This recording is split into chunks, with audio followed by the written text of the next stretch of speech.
Air signs, tignan po natin kung ano naman yung mensahe para sa'yo ngayong araw. Keep in mind po na ito ay general reading lamang. So, hindi po lahat ay makaka-relate. So, be open-minded. Sa mga hindi pa po nakasubscribe dito sa ating channel, please subscribe na po kayo and pa-like na din po ng ating video. At sa mga nais naman po mag-avail ng ating private readings ng ating Evil Eye Amulet, makikita nyo po yung link sa description box. Tarot Intentions by Aliana Reyes. Simulan na po natin ang reading mo.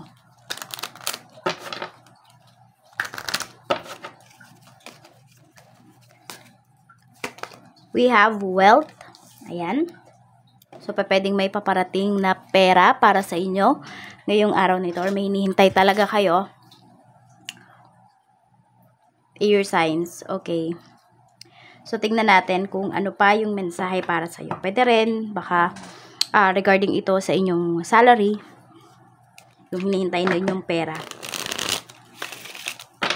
Pero maganda po yung energy ninyo. Hindi ko alam kung may nag-aalaga dito ng mga isda.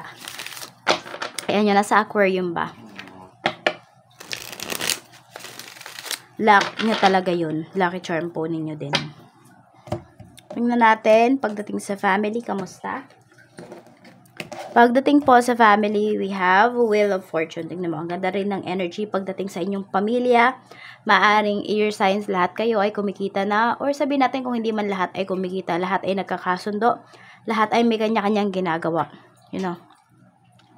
Happy yung family. Hindi ko lang alam kung may mananalo dito. Pwedeng sa kaso.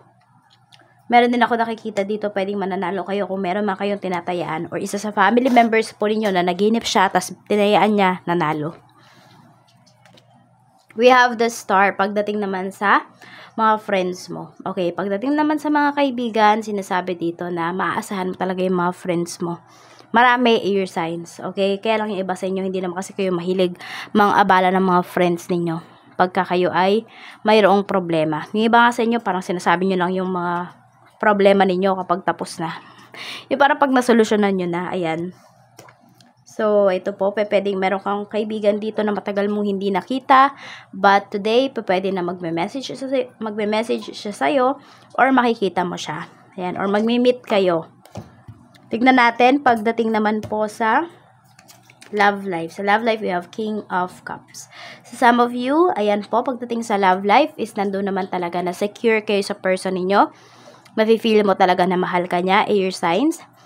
Feel mo din talaga na parang ginagawa niya lahat para mas mapabuti pa yung inyong relationship. Actually, hindi lang naman yung person mo yung nag-e-effort dito. Parehas kayo.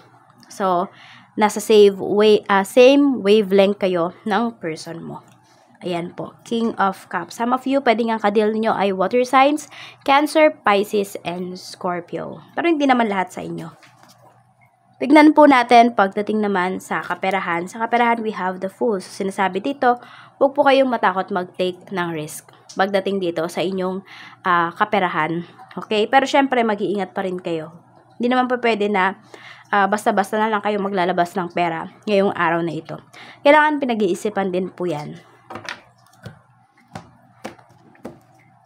Hindi ko alam kung may nahihilig dito sa mga pabango, sa cosmetics, ganyan po.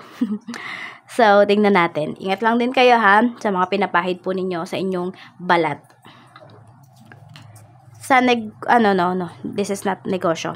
Pagdating po ito sa inyong career, we have Ace of Cups. Okay, pagdating naman po sa career, pwedeng may ino-offer sa inyo. Or may iba pang offer sa inyo dito. Ayan. Ace of Cups. Very clear naman yung na to. Yung pag-uusap na to o yung ino-offer po sa inyo, makikita or masasabi kaagad sa inyo kung ano ba yung mabe-benefits ninyo. Kaya mapag-iisipan nyo po ito kaagad or makakapag-desisyon kaagad kayo kung ito ba ay tatanggapin ninyo or hindi. Tignan po natin pagdating naman sa negosyo. Sa negosyo, we have the Lovers. So, wala po kayong problema pagdating sa inyong mga kliyente ngayong araw na ito.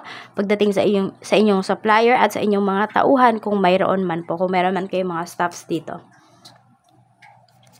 We have 10 of Swords. Okay. So, pwedeng may mga inaayos kayo dito mga papers. Some of you, legal papers po ito.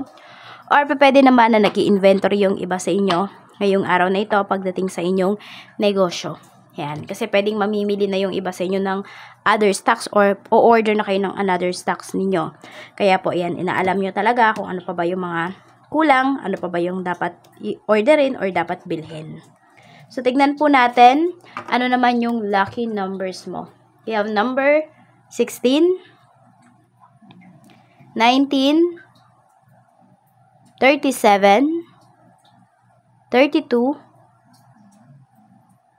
1, and 22.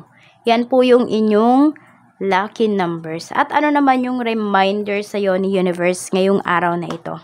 So, 5 of Swords. Okay. So, may mga tao daw dito sa paligid mo, air signs na binabackstab ka. May mga tao dito sa paligid mo na parang, nakikita ko kasi dito, maaring kino-corner ka nila. Ganyan. So, wag kang magpapa-corner dito. Okay? So, 5 of Swords.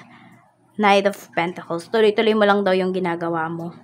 Okay? At syempre, yun nga, maging maingat kayo sa mga taong pinagkakatiwalaan po ninyo. Kasi may mga tao dito na pwedeng lolokohin kayo pagdating sa inyong kaperahan. Kaya, kahit anumang relationship yan, basta laging may involved na pera, mag-iingat po kayo.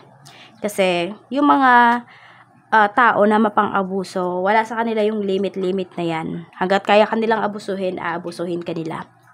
Kaya ikaw yung maglagay ng boundaries mo, air signs, in terms of your finances, in terms of your kabutihang loob. Oo. Kasi may mga mapang-abuso po talaga sa iyong paligid. So, yan lang po ang mensahe para sa inyo ngayong araw. Maraming salamat po sa walang sawang pagsuporta ninyo dito sa aking channel. Mag-iingat po kayo always and more blessings to come. Bye-bye!